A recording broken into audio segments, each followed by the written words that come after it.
नाशिकच्या काठे गल्ली परिसरातील अनधिकृत धार्मिक स्थळ हटवण्यात आलंय। नाशिकमधील अनधिकृत धार्मिक स्थळावर पालिकेनं हातोडा चालवलाय। हायकोर्टाच्या आदेशानंतर पालिकेनं काठे गल्लीतील अनधिकृत धार्मिक स्थळ हटवलं। या दरम्यान धार्मिक स्थळावरील कारवाई आधी रात्री काठे गल्ली परिसरात दगडफेक सुद्धा झाली। वीज पुरवठा खंडित असल्याचं पाहून जमावाने रात्रीच्या वेळी ही दगडफेक केली। तर या दगडफेकीत 2 सहाय्यक पोलीस आयुक्त आणि 20हून अधिक पोलीस कर्मचारी या हल्ल्यामध्ये जखमी झाले। एका पोलीस कर्मचाऱ्याच्या पायाला गंभीर दुखापत सुद्धा झाली।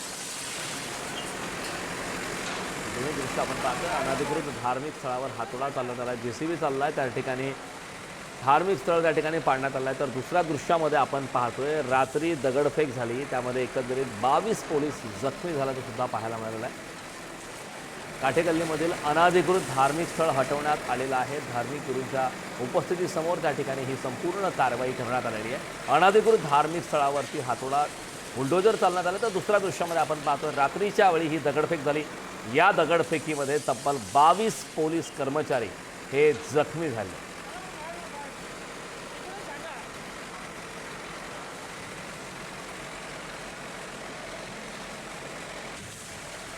हायकोर्टाच्या आदेशानंतर पालिकेने ही कारवाई केली। या संदर्भातला आढावा घेतला आमचे प्रतिनिधी किरण ताजने यांनी। पाहूया।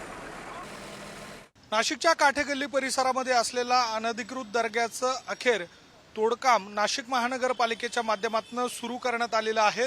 काठेगल्ली परिसरामध्ये खरं तर फेब्रुवारी महिन्यामध्ये मोठा वाद निर्माण झालेला होता। जो दर्गा आहे तो अनधिकृत असल्याचा दावा करत या ठिकाणी सकल हिंदू समाजाच्या वतीनं हे अतिक्रमण काढून घ्यावं, अन्यथा समोरच बजरंगबलीचं मंदिर उभारू अशा स्वरूपाचा इशारा देण्यात आलेला होता। आणि त्या सगळ्या पार्श्वभूमीवर 15 दिवसांची मुदत नाशिक महानगरपालिकेच्या माध्यमातून या दर्गाच्या ट्रस्टींना देण्यात आलेली होती। आणि त्या सगळ्या पार्श्वभूमीवर कालच्या दिवशी ही संपूर्ण मुदत संपल्यानंतर मध्यरात्रीपासून हे अनधिकृत बांधकाम आहे ते काढण्यास सुरुवात झालेली आहे। वरिष्ठ पोलीस अधिकारी देखील या ठिकाणी कार्यरत असून ते या संपूर्ण कारवाईच्या दरम्यान उपस्थित आहे। खरं तर रात्रीच्या वेळेला दगडफेक झाल्यानंतर पोलिसांनी ही संपूर्ण परिस्थिती नियंत्रणात आणण्यासाठी सौम्य लाठीचार्ज करत अश्रुधुराच्या कांड्या या ठिकाणी फोडलेल्या होत्या। परिस्थितीवर वेळीच नियंत्रण मिळवल्यामुळे कुठलाही अनुचित प्रकार यामध्ये घडलेला नाहीये। मात्र वाहनांचं देखील मोठं नुकसान झालेलं आहे। पोलीस अधिकाऱ्यांच्या वाहनांची या ठिकाणी दगडफेकीमध्ये मोठं नुकसान झालेलं आहे। ही संपूर्ण परिस्थिती बघता या ठिकाणी कुठलाही अनुचित प्रकार घडू नये किंवा कुठलीही रहदारी होऊ नये यासाठी या ठिकाणी येण्या जाण्याचा जो मार्ग आहे तो देखील बंद करण्यात आलेला आहे। आणि अशा या संपूर्ण कारवाईची परिस्थिती जर बघितली तर साधारणपणे 1.5 ते 2 तासांमध्ये हे संपूर्ण जे काम आहे ते पूर्ण होईल अशा स्वरूपाचा अंदाज अधिकाऱ्यांकडून व्यक्त केला जातो। त्यामुळे नाशिकच्या बाबानगर रोडला काठेगल्ली परिसरामध्ये असलेला जो अनधिकृत दर्गा आहे तो आजच्या दिवशी काढून घेण्यात आलेला आहे। नाशिक महानगरपालिकेच्या माध्यमातून न्यायालयाचे आदेशानुसार ही संपूर्ण कारवाई करण्यात आलेली आहे। व्हिडिओ जर्नलिस्ट जय साबळेसह मी किरण ताजने, पुढारी न्यूज, नाशिक। अनधिकृत धार्मिक स्थळावरती ही कारवाई करण्यात आली। या संदर्भात पोलीस उपायुक्त किरण कुमार चव्हाण यांनी काय प्रतिक्रिया दिलेली आहे पाहूया।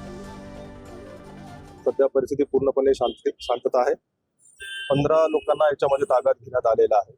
57 मोटरसायकल ज्या संशयिताच्या आहेत त्या देखील ताब्यात घेण्यात आलेल्या आहेत। 20 पोलीस अधिकारी व अंमलदार यांना किरकोळ दगडाचा मार लागलेला आहे। सध्या परिस्थिती पूर्णपणे शांत आहे।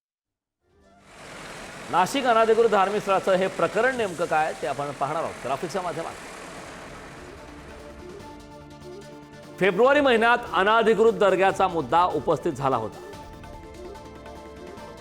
अनधिकृत बांधकाम काढून द्या, अन्यथा बजरंगबलीचे मंदिर उभारू असं सकल हिंदू समाजाने त्या ठिकाणी इशारा दिला। वक्फ बोर्डासह उच्च न्यायालयात मुस्लिम एकता मंडळाने यावेळी धाव घेतली होती। उच्च न्यायालयात धाव घेतल्यानंतर ठोस पुरावे सादर करू न शकल्याने मुस्लिम एकता मंडळाची याचिका त्या ठिकाणी फेटाळण्यात आली। 1 एप्रिलला नाशिक पालिकेनं अनधिकृत दर्ग्याबाबतचं नोटीस बजावत त्या ठिकाणी नोटीस बजावलं। तर 15 दिवसात स्वतःहून बांधकाम काढून न घेतल्याने 16 एप्रिलला रात्री पोलीस प्रशासनाने त्या ठिकाणी मोठा पोलीस बंदोबस्त लावला। पोलिसांनी बंदोबस्त लावताच जमावाने पोलिसांवर दगडफेक करत हल्ला केला। यामध्ये तब्बल 15 पोलीस कर्मचारी जखमी झाले। परिस्थिती नियंत्रणात आणण्यासाठी पोलिसांनी सौम्य लाठीचार्ज करत अश्रुधुराच्या कांड्या सुद्धा फोडल्या। जमावाच्या दगडफेकीत पोलीस अधिकारी कर्मचारी जखमी आणि वाहनांचं सुद्धा मोठं नुकसान झालं।